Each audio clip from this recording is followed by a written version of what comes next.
Përshëndetje për gjithë të nderuar shikues, mirë se erdhët në këtë edicion informativ e nisim fillimisht me titujt kryesor. PS do të mbledh kongresin e saj më 23 mars, ku ndër të tjera pritet shpallet lista e kandidatëve për këshilltar bashkiak të Tiranës. Rama ka ftuar për të marrë pjesë në kongres edhe kryetarin historik të Partisë Socialiste Fatos Nano. Komisioni Qendror i Zgjedhjeve ju ka kërkuar partive politike të dorëzojnë propozimet për antar të komisioneve të votimit për zgjedhjet e 30 qershorit, ndërkohë socialistët besojnë se demokratët do të marrin pjesë në zgjedhje. Sipas Taulant Ballës, Partia Demokratike do të bindet votuesve të vet. Ish drejtori i policisë së Vlorës është vetë dorëzuar pasi kërkohej me akuzën për pjesëmarrje në grup kriminal që kultivonte drogë 3 vjet më parë pas një tentative për ta vrarë.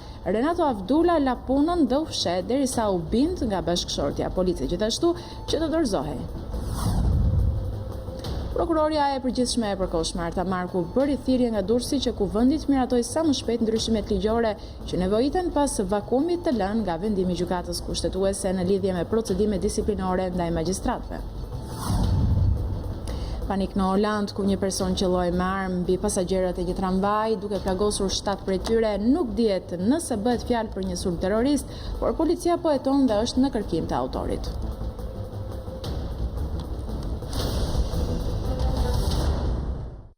Vjojmë gjithësisht me lajmet. Partia Socialiste do të mbledh kongresin të shtunën më 23 mars në Pallatin e Kongreseve. Vendimi është marrë gjatë mbledhjes së kryesisë së partisë para ditën e sotme. Mësohet se kongresi do të jetë i ndarë në 3 sesione të ndryshme. Fjalën kryesore do ta mbajë kryetari i PS-s, një herë është kryeministri i Shqipërisë Edi Rama, edhe gjatë kongresit pritet shpallet lista e këshilltarëve bashkiak për qytetin e Tiranës. Gjithashtu në kongres, sipas përcaktimit të statutit të partisë, do të jenë të ftuar të gjithë kryeministrat ndër vitet PS-s dhe ish kryetarët socialist. I ftuar do të jetë edhe ish lideri i të majtës Fatos Nano. Ndërkaq kryesia e PS-s ngarkoi Damian Gjiknurin, sekretar për çështjet zgjedhore, i cili do të koordinojë punën për reformën zgjedhore. Por kongresin është folur edhe në mbledhjen e grupit parlamentar të Partisë Socialiste.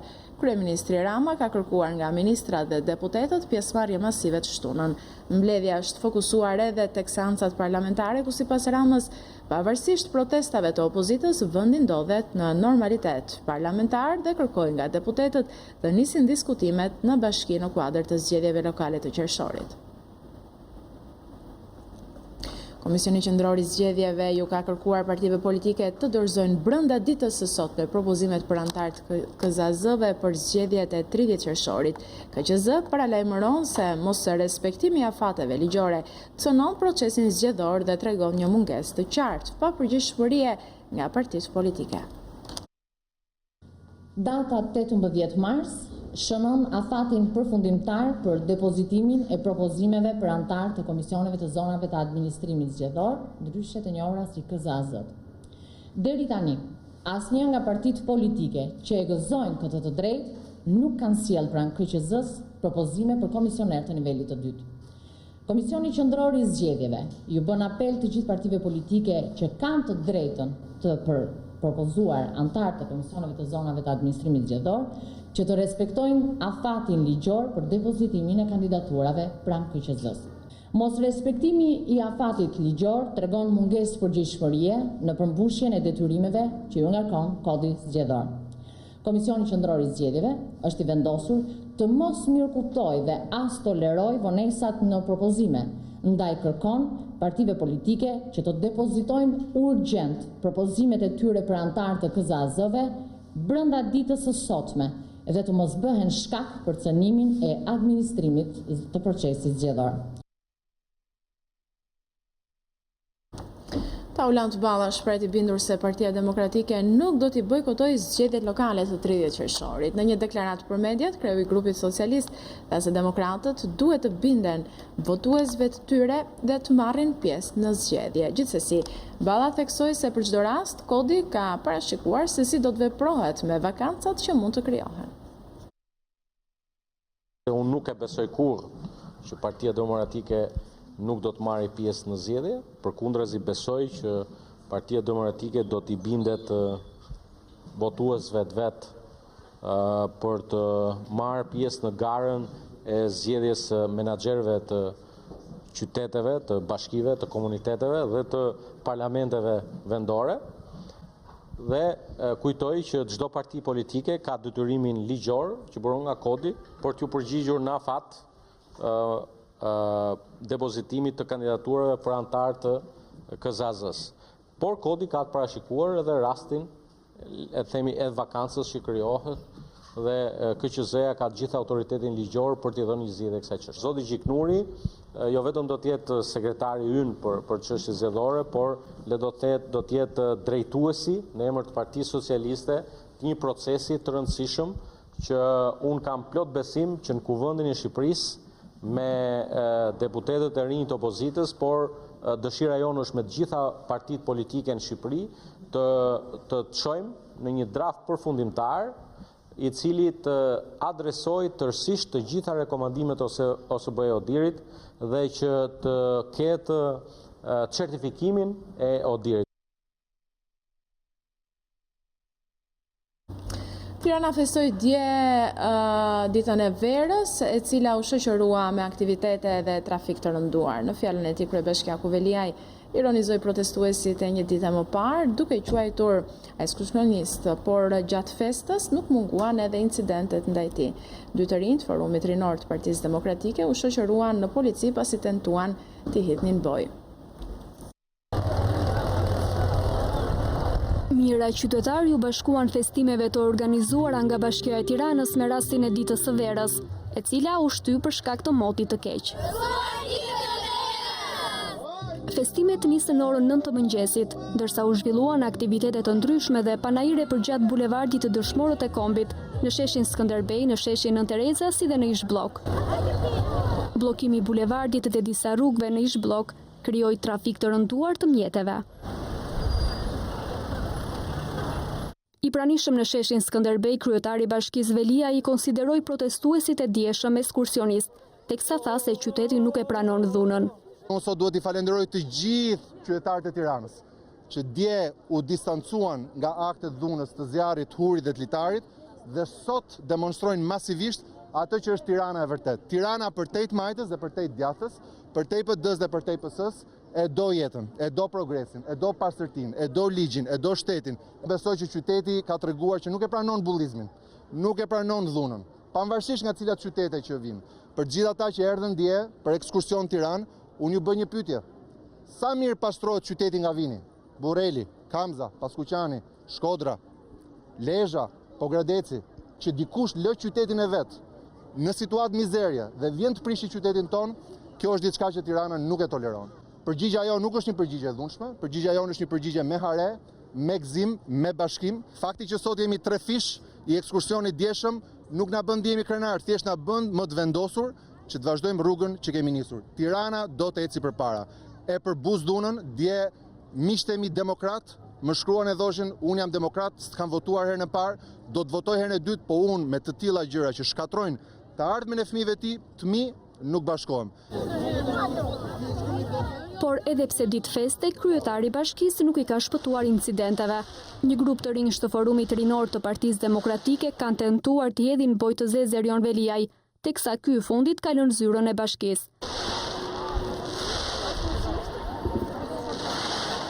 Për këtë policia ka shoqëruar disa të rinj në ambientet e drejtorisë së policisë së Tiranës, ku janë marrë në pyetje. Një ditë pas protestës së opozitës, ku forcat e policisë përdorën gaz lotësielës për të shpërndar turmën, pamja një vajze të vogël që mbulonte fytyrën për të shpëtuar gazi lotësielës është kthyer në simbolin e një marshimi të Forumit Rinor Demokratik. Me fotografinë e vajzës të printuar në bluza dhe vogëlush të veshur me maska kundra gazit përdore, në shenjë simbolike, protestuesit janë dalur edhe tek shkallët e Ministrisë së Brendshme.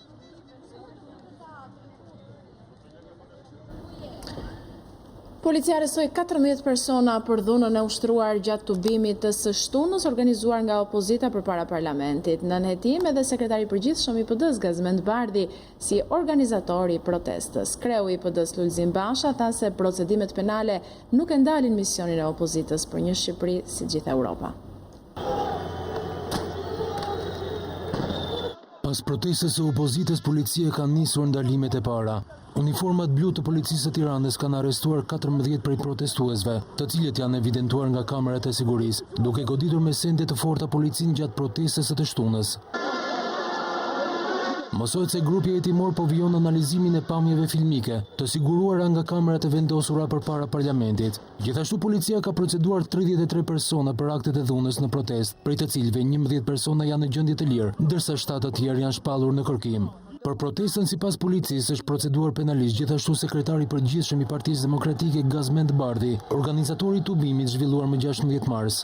Po ashtu janë sekuestruar në cilësinë e provës materiale rreth 130 kapsola të ndaluara, si të rrezikshme për jetën.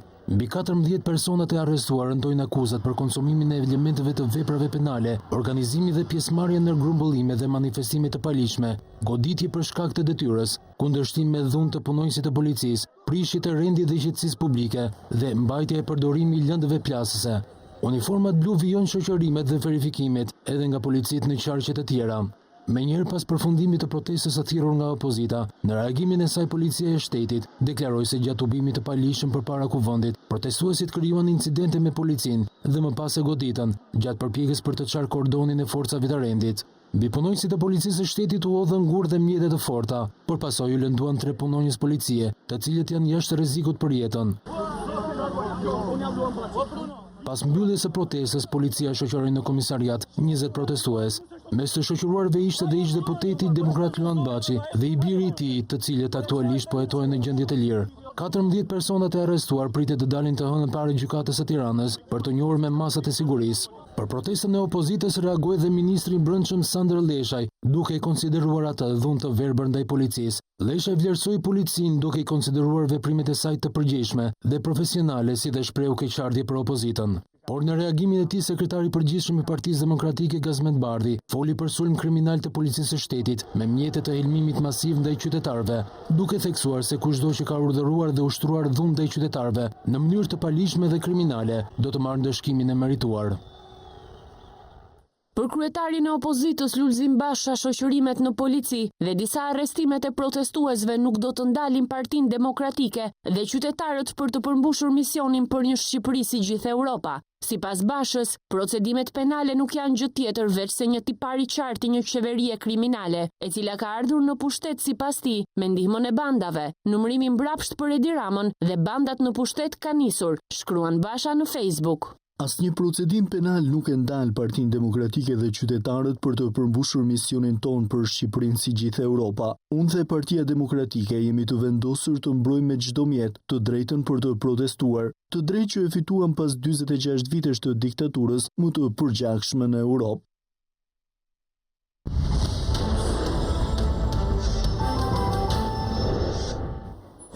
Pas 3 vitesh në kërkim është dorëzuar në policinë e Vlorës ish polici Renato Avduli. 38 vjeçari akuzohet si pjesë i një grupi kriminal të kultivimit të bimëve narkotike. Në tetor të 2016-s, gjykata e shkallës së parë për krimet e rënda Tiranë ka caktuar masën arrest në burg për ish policin për veprat penale, kultivimi i bimëve narkotike dhe grupi strukturuar kriminal. Ai është pjesë e grupit prej 8 persona, është akuzuar nga prokuroria se po ushtronin aktivitetin e kultivimit të drogës në fshatrat vazhdimisht Treblov dhe në Vlorë. Burimet i thanë News24 se vetëdorëzimi i Renato Avdulit ka ardhur pas negocimit të bashkëshortes së tij me policinë, pasi edhe vetë ajo është efektive policie. 3 vjet më parë, Avduli shpëtoi një tentative që u bë për ta vrarë dhe që aso kohë ai u largua nga puna dhe u fshet, derisa vendosi që të vetëdorëzohet. Një borxh i pashlyer nga autori Islam Myrtaj dyshohet se është shkaku i vrasjes së ish të dënuarit politik Haxhi Baxhinovskit shtunën tek liçeni artificial në kryeqytet. Policia arrestoi mikun e autorit të krimit, Myftar Pashën, me akuzën për mos kallëzim krimi. Ky i fundit dëshmoi në polici se në fillim autori dhe viktima u konfliktuan dhe se viktima goditi i pari Islamin, i cili nxori armë dhe i dha fund. Ndërkohë ish përndjekurit politik thonë se autori jo pak herë kishte krijuar skena të rreme për të mos i kthyer borxhin. Vrasja e ish të përndjekurit politik Haxhi Baxhinovski mbrëmjen e së shtunës në zonën e liçenit artificial në Tiranë është kryer për borxhin që autori tashmë i identifikuar si Islam Myrtaj i kishte viktimës. Bëhet fjalë për $53.000 të marrahua nga babai i autorit dhe ende të pashklyera prej familjes Myrtaj. Autori Islam Myrtaj është identifikuar menjëherë pas vrasjes nga djali i viktimës, i cili ka qenë dëshmitar në vendngjarje dhe ka parë vrasjen. Autori e ka pritur tek liçeni derisa ai ka mbritur dhe pasi e ka ekzekutuar, është larguar në këmbë nga vendngjarja. Këtë të diel, policia arrestoi për mos kallëzim krimi mikun e vrasësit, 56 vjeçarin Myftar Pasha, i cili në momentin e vrasjes ishte bashkë me Islam Myrtajn, i cili është shpallur në kërkim për vrasjen. Miku i autorit ka dëshmuar në polici për versionin e tij të ngjarjes. Islam Myrtajn e kam shok dhe komshi. Të shtunën pas dite më mori në telefon, më pyeti ku je. I thash po dal nga liçeni dhe ai erdhi më shoqëroi. Ishim duke ecur të dy, kur përballë pam Axhi Baxhinovskin me të birin. Islami më tha, bo kush e duron këtë, do më kujtoj lekët. Kur Axhi u ofrua, ofendoi Islami rënd dhe goditi. U përdeshën të dy dhe pasaj Islami nxori pistoletën dhe qelloi 4 ose 5 herë. Sa po qelloi, Islami u drejtua drejt kodrës. Ndodhi shumë shpejt. Unë nuk kisha dieni që Islami kishte armë dhe do e vriste. U tremba shumë dhe shkova direkt në shtëpi. Sot u qetësova dhe mora kontakt me policinë. Të shokuar nga kjo ngjarje, miqtë e viktimës kujtojnë se shoku i tyre ishte një njeri i qetë. Madje akuzojnë autorin që për të mos dhënë lekët shpeshherë krijonte skena të rreme duke denoncuar në polici Axhi Baxhinovskin. Është një krim makabër. Krim që është i pandëgjuar. Të vrasi ai që i ka dhënë borxh, kjo është dram. Ai i kishte 54.000 euro borxh, cilën Axhi Baxhinovski ja kërkote me mënyrën modeste, me mënyrën të mirën e fjalës, duke i thënë tash më duhen ata parë. Dhe ai ju përgjigje që do t'i jap javash. Mirë, po në mrapa krave manena bëte gjëra të tjera. Për shembull, e denoncote sigur më ka gacmuar vajzën, prep një rast tjetër, i kërkoi prep paret, i tha do t'i jap, tha mos ke gale, tha Axhi sa ti baj paret do t'i jap. E qysha prej saj ditet, leqe nuk e dha, po në vend që me dhanë paret, e rute dhe e dha plumët. Miqtë e Baxhinovskit ishte përndjekur politik, tregojnë vuajtjet që së bashku me 62 vjeçarin kanë kaluar në buzhet e diktaturës. Baxhinovski njihet për pjesëmarrjen e tij në revoltën e qafës së Barit. Me të ndjerin Axhi Baxhinovski, unë kam qenë në Spaç, në qafë Barit edhe në Borrell. Ai ka qenë qëndërstar më të fortë të burgjeve politike në Shqipëri. Është njëri që në revoltën e qafës Barit, që është bërë në vitin 84, ka pësuar dëmtime fizike duke u thyrë kamba dhe tjera nga torturat njerëzore të Edmond Zajës, dhe atë kohë të ish komandant në burgë. Dhe prej aty ai u ridënu dhe kaloi në burgën e Borrelit dhe ridënuan me 25 vjet të tjera. Baxhinovski u dënua 2 herë në regjimin komunist. Në 82-shin, gjykata ushtarake e Tiranës e dënoi me 10 vjet heqëlirie për agitacion e propagandë. Ai u dënua sërish në 84-ën kësaj radhe me 21 vjet heqëlirie dhe humbjen e së drejtës elektorale për 5 vjet kohë për veprën e terrorit në bashkëpunim.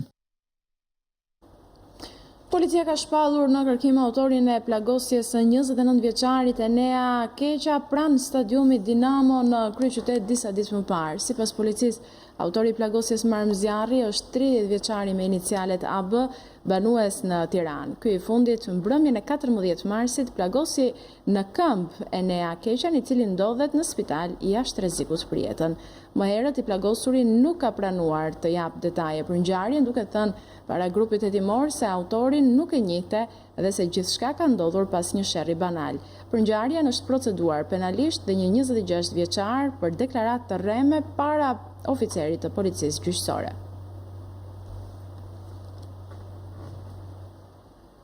Pasi gjykata e Shkodrës la në burg 12 arrestuarit për skemën e fajdeve në Shkodër, ka reaguar avokati i njërit prej të akuzuarve. Avokati Anton Kosteri ka deklaruar se lidhur me akuzën e dhënies së fajdeve dhe kërcënimit ndaj ish prefektit nuk ka asnjë provë. Pas rikonfirmimit të masës arrest në burg nga gjykata e Shkodrës për 12 të arrestuarit e dyshuar për dhënie huaje në shuma të mëdha parash, në mënyrë të jashtëligjshme, ka reaguar avokati i njëri prej të akuzuarve. Anton Kosteri, avokati mbrojtësi i Vinko Nikprelaj, i quan të palishme masat e sigurisë, duke thënë se gjykata nuk ka prova, ndërsa arrestimet sipas tij janë kryer për t'i bërë shefin qeverisë. Ndërkohë, në lidhje me vendimin, si caktimi i masës sigurimit të mungesë, po ashtu edhe vijimi i kësaj mase sigurimi nga ana e gjykatës, për mendimin tonë janë jashtëzakonisht në shkelje flagrante me ligjin, janë në përshtatshmëri me rrezikshmërinë e tyre personave, sepse asnjëri nga këta persona nuk mund të cilësohet kriminal. Shumë nga ata persona që janë arrestuar nuk duhet të ishte caktuar fare asnjë masë sigurimi.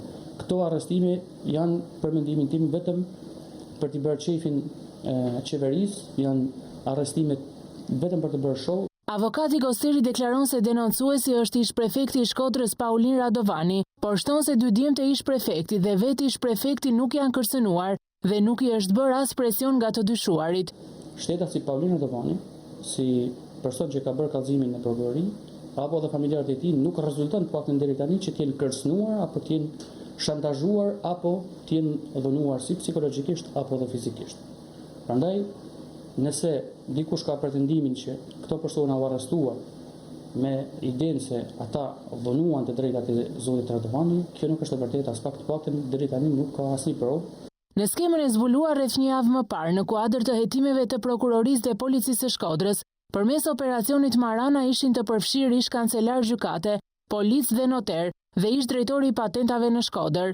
Hetimet dhe arrestimet erdhën pas një denoncimi të ish prefektit Paulin Radovani dhe regjistrimeve telefonike. Dy djemtë e ish prefektit kanë marrë shuma të mëdha uaje që përllogaritet në 13 milion euro në total, tek persona të ndryshëm. Gjykata e krimeve të rënda ka rrëzuar kërkesën e gjyqtarit Skënder Damini për kthimin e celularit. Banesat e gjyqtarit Skënder Damini dhe dy kolegëve të tij, Astrid Aliaj dhe Alex Nikolaj, kontrolluan me vendim gjykate pas vendimit për të pranuar gjykimin e shkurtuar për drejtandajtin me dyshimet për korrupsion. Aliaj dhe Nikolajt ju sekuestruan vetëm celularët, ndërsa në banesën e gjyqtarit Damini u gjetën disa fishek dhe 17.000 euro. Gjyqtari deklaroi se fishekët kishin mbetur nga arma që mbante me leje deri 2 vite më parë, ndërsa parat ishin të djalit të tij, biznesmen. Por kështu gjykata ka vendosur të rrëzojë edhe kërkesën e djalit të gjyqtarit, Lisien Damini, për kthimin e 17.000 eurove të sekuestruara. Gjyqtari i gjykatës së Apelit Vlorë, Skënder Damini, ishte njëri prej 3 anëtarëve të trupës gjykuese që dha aprovimin e uljes së dënimit të drejtandajtit nga burg për jetë në 25 vite. Prokuroria e përgjithshme e përkohshme Arta Marku bëri thirrje nga Durrësi që kuvendi të miratoj sa më shpejt ndryshimet ligjore që nevojiten pas vakumit të lënë nga vendimi i gjykatës kushtetuese në lidhje me procedime disiplinore ndaj magjistratëve. Prokuroria e përgjithshme e përkohshme Arta Marku ka bërë thirrje nga Durrësi që kuvendi të miratoj sa më shpejt ndryshimet ligjore që nevojiten në lidhje me procedimet disiplinore ndaj magjistratëve. Në fjalën që ka mbajtur në analizën e prokurorive të Durrësit, Kavajës dhe Elbasanit, Marku ka bërë apel që këto ndryshime të bëhen sa më shpejt, pasi dispozitat kalimtare e prokurorit të përgjithshëm nuk e lejon atë që hetimet disiplinore ndaj prokurorëve të shkojnë deri në fund. I bëj thirrje kuvendit të miratoj sa më shpejt të jetë e mundur ndryshimet ligjore si rezultat i vakumit që krijoi vendimi i gjykatës kushtetuese, duke përcaktuar me detaje se cilat sjellje të magjistratëve përbëjnë shkelje disiplinore dhe cilat janë llojet e shkeljeve.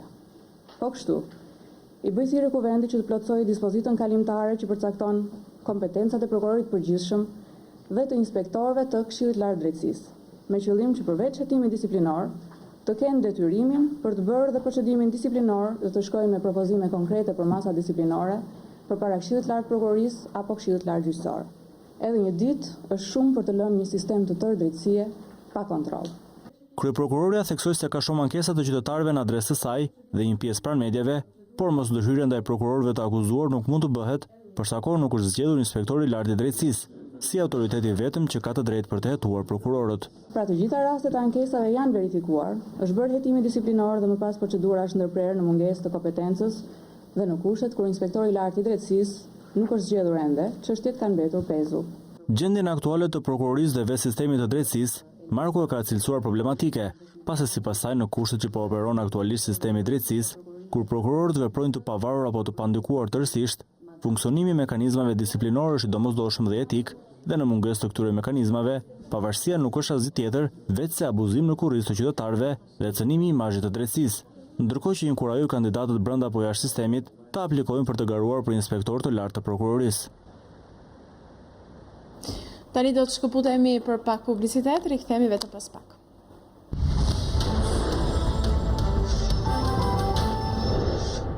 Faleminderit juve. Ne rikthehemi rrjedhës së lajmeve. Në hyrje të Pogradecit rrezikon të përsëritet tragjedia e Torovicës. Alarmi lëshohet nga vetë bashkia e Pogradecit, nisur nga rrëshqitjet masive të shkaktuara si pasojë e investimit për rrugën. Avni Myrte, specialisti i mjedisit në këtë bashki, thotë se e gjithë kjo u shkaktua pasi kompanitë që realizuan projektin nuk vlerësuan studimin gjeologjik.